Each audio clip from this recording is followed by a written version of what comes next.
Hello, I'm Rodri Owen. I'm Lucy Owen. You're watching X-Ray. Tonight, we ask, why did this dog lose most of his ear after a visit to a grooming salon? Hi, good morning. Rodri has a spot of bother trying to deliver a card to the boss of Peugeot. If you could pass it on to your MD, that would be really great. Ever been tempted by a free offer on the internet? We uncover the multi-billion-dollar scams and meet the Welsh woman who lost out.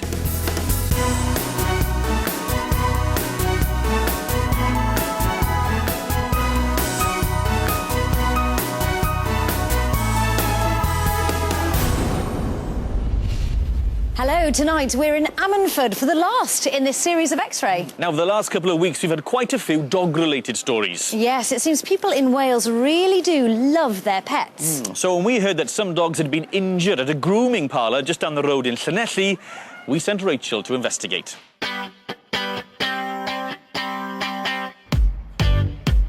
It's a dog's life, as the saying goes, but these days Britain's 8 million mutts are having a pretty good time of it. Here in Wales, you'll find a dog in a third of homes. But rather than roughing it in a kennel, modern pooches are more likely to be pampered in a place like this. There are 3,000 salons in the UK, but they're not inspected and groomers don't have to have any qualifications. So how do you know if they're any good? This is the Cuts for Mutt salon in the centre of Llanelli. It calls itself the most successful dog grooming academy in the UK and charges students up to £3,600 for the privilege of training here. Last year, owner Mandy Miller won an award for New Business of the Year. But some customers aren't impressed. They say Cuts for Mutts is a fitting name for a salon where they claim their dogs were injured. So who's this then? Fat boy. So what breed is he? Yorkshire Terrier cross Chihuahua. So does he take a lot of grooming? Oh yes, he takes He's a lot quite of... fluffy, isn't he? Yeah, well, that's his nature, to be like a little teddy bear. Clive Davis thought he was getting a good deal from Cuts for Mutts last September. My daughter took him over to Cuts for Mutts on a student training day, which was a free one. But he ended up being shaven and cut under the leg. I got some photos, yeah. So is that normal for that breed to be cut like that? No. This teddy bear effect is how he's supposed to be. Gosh, that is big, isn't it? That's the cut. Yeah. So did they mention this when he was picked up? No. My daughter picked him up, took him home, and when she got home, she realised he was out of character. Yeah. And then she seen the cut on him, which obviously she phoned up. And basically, he wouldn't stay still. That was the answer we had, and they forgot to mention it. Mandy Miller says she has no record of the complaint and says Fat Boy was shaved because his fur was badly matted. That's something Clive denies. And Clive isn't the only one complaining. Caroline Reese's Yorkshire Terrier Fizzy also visited the salon. Mandy Miller, the owner of the salon, came up to me and she said, "I've had a bit of an accident, we've nicked Fizzy's leg, and I've put like a shaving balm on it." She thought it was fair enough, she knows what she's doing. So I paid her, took her home. She was in the bed and she kept licking her leg, and I went to see what she was doing. And underneath, it was like a hole had been gouged out of her leg. It was like the size of my thumb pad, it was deep purple. And then I took her down to the vet and she needed 3 stitches in her leg. So did you go to the salon? I did go back to the salon and I said to her, I said, "You cut my dog." I said, "I'm left with a vet's bill now on top of this." I said, "Are you prepared to pay that?" And she said no. She was quite defensive. Mandy Miller claims Fizzy's coat was in a terrible state when she arrived at the salon. She says Fizzy wasn't cut but had a burst abscess. Caroline disputes this, and there's no mention of an abscess on the vet's record. So how common are accidents in the dog grooming industry? Karen Wright runs a salon in Cardiff. Things happen, dogs move, they fidget, they jump around. We use big sharp scissors, we use clippers. All of these things have a potential to harm, in theory. Some of the grooming at Cuts for Mutts is carried out by students. How important is supervision then for a trainee?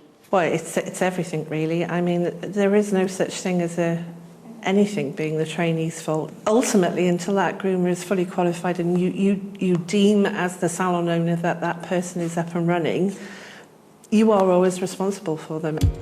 In the last year, 61 students have paid more than £150,000 to train at Cuts for Mutts in Llanelli, some funded by the Welsh Government. So if you want to become a top dog groomer, is Cuts for Mutts the place to learn your trade? Well, you may want to think twice before forking out thousands of pounds. Cuts for Mutts claim their courses lead to a recognised qualification. But Lantra Awards, which accredits the courses, say that's not true. They've told the salon to remove the claim from their website. Mandy Miller insists trainees are constantly supervised, but not all her customers are convinced.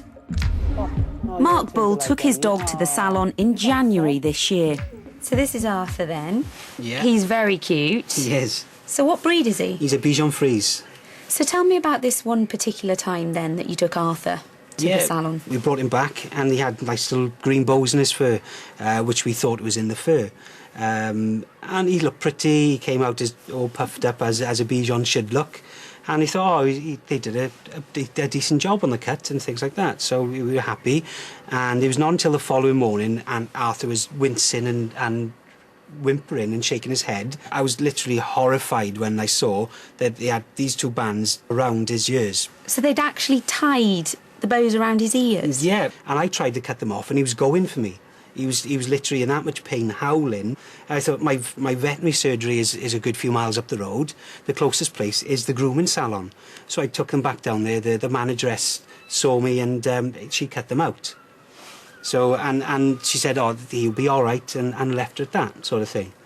So who had actually done this to Arthur? It was one of the students, which is the main students, which he has down there. Within a couple of days, Arthur's ears swelled up and began to turn black.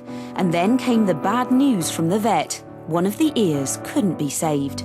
So he's actually had to have his ear amputated? Yeah, about 3/4 of his ear had to be amputated because it went gangrenous and black through these loss of blood to the blood supply to his ear. What's this? When Mark complained to Cuts for Mutts, he says the salon owner, Mandy Miller, asked him to keep quiet about the incident. But he wasn't prepared to do that and posted comments on Facebook. He was shocked by the reaction. Police actually visited twice, saying I was threatening, etc. I had sisters' letters. So how do you feel about what's happened? I feel actually really angry and grieved that I put my trust in having my dog groomed and he had his ear amputated. It should never happen. That ear looked absolutely terrible. Poor Arthur. Rachel, what did the salon have to say about this case? Well, we've spoken to the owner of Cuts for Mutts, and we must just clarify at this point, this is Cuts for Mutts Llanelli, because there are other Cuts for Mutts salons. She is not taking any responsibility for what's happened to Arthur. She says he should have gone to a vet sooner. She also says it wasn't the student that tied the bows round his ears. She says someone else must have done it after he left the salon. Now, we've spoken to Mark, and he is adamant, absolutely adamant, that isn't the case. And does the owner of the salon have anything else to say at all? Well, she tells us she's got hundreds of happy customers. She does everything she can to follow health and safety standards. She put us in touch with a few of her students who I spoke to, and as far as they were concerned, they felt they were well supervised. So is it business as usual for the salon? Not exactly, because since we started our investigation, Lantra Awards, which actually backs the training that she provides, have suspended links with the salon temporarily. They're actually going to do their own investigation. Part of that investigation will involve them going down to the salon next month as well. Rachel, thank you very much. Now, have you ever been tempted by the offer of something for free on the internet? Well, Lucy's been meeting some people who wish they hadn't.